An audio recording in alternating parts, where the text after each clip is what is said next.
Right guys, what we're going to do today is we're going to work through the block. So I'm going to explain now which part of the hand you block with and how you cross on each block. So we're going to start off on an outer forearm block. So I'm going to take my right leg back, so I'm blocking with my left hand, so the lead hand. If you want to mirror me, you can obviously take the other side back so it looks the same as me. So the main thing now when I'm doing an outer forearm block, I'm using the outside of the forearm now as the blocking tool. So my hand is going to be clenched, and I'm going to extend the block out like this. The hand that's on my hip is called the reaction hand. Now, whenever I'm delivering a block, if it's high section or high, it is in line with my eyes. If it is middle, it is in line with my shoulder. If it is low, it is just under my belt, not like so. I'm trying to block with the top third now of my forearm, like so. Now, when I'm doing the block, it's really important that it comes from the opposite side of your body, driving across now and stopping in line with your shoulder to stop anything that's coming in or any attack. Now the reaction hand comes back to my hip to get some reverse motion and help develop power in the technique. Now the way to cross on anything where I'm using the outer forearm as a single block is going to be back to back, or my blocking hand on the inside. So the reaction hand now, imagine now that you're going to be looking at a watch. Then you're going to take your blocking hand and you're going to imagine you've got two watches and you're going to smash them together. So in this case, both hands twist into the technique, so like so. So I'm going to come from the opposite side of my body in line with my shoulder, driving it across, twisting at the last minute into my block. Now the reaction hand will always come back to the hip, the blocking tool will stop in line with my shoulder like I said. Now my body positioning is going to be half facing like so. If I was side facing, my hips would be fully to the side. If I was full facing, my hips are facing the front fully.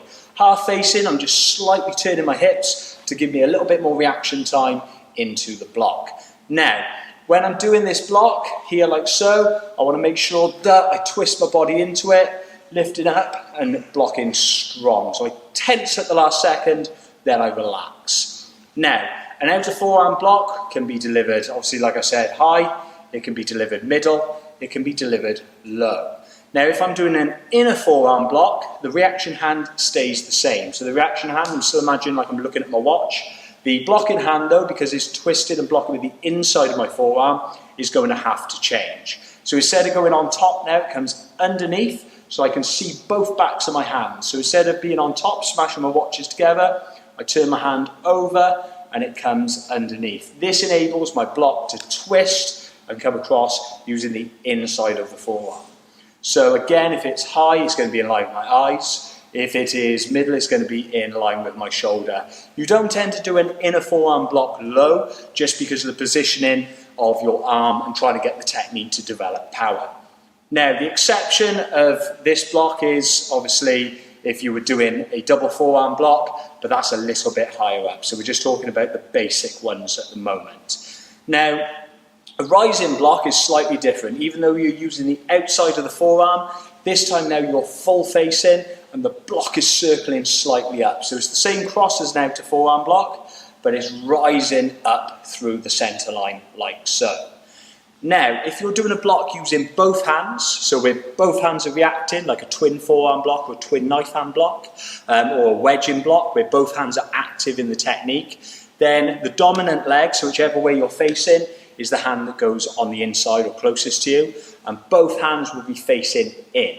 So if I'm doing a twin forearm block, like in Dan Gun, both hands face in, so I can see the palms of my hands. The dominant block, whichever leg's in front, is on the inside.